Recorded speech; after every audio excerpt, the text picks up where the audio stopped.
మామిడికాయలన్నీ మనం తీసిన తర్వాత ఒక 1 వీక్ 10 డేస్ గ్యాప్ ఇచ్చి కొమ్మ చేపించుకోవడం జరుగుతుంది. సో దానికంటే ముందు మేము ఎరువు వేసుకోవడం జరిగింది మామిడి చెట్లకి. సో ఎరువు అంటే మనం మొక్కలకి పాదాల దగ్గర కాకోకుండా ఎక్కడైతే లాస్ట్ చివర్లో కొమ్మలు ఉంటాయో అక్కడ చెట్టు చుట్టూ ఎరువు వేసుకోవడం జరిగింది.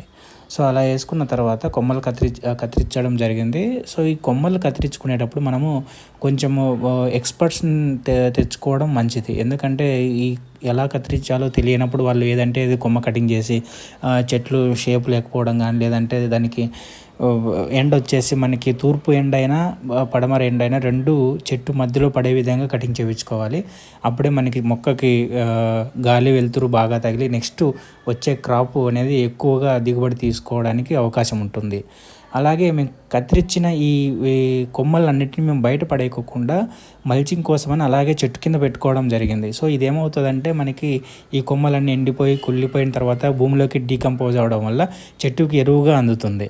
సో మనం కటింగ్ చేసుకున్న తర్వాత వీటికి జీవామృతం పిచికారీ చేసుకోవాలి. మా దగ్గర టైంకి జీవామృతం లేకపోవడం వల్ల ఆవు మూత్రము ప్లస్ ఎర్రమట్టి ద్రావణం అనేది పిచికారీ చేసుకోవడం జరిగింది.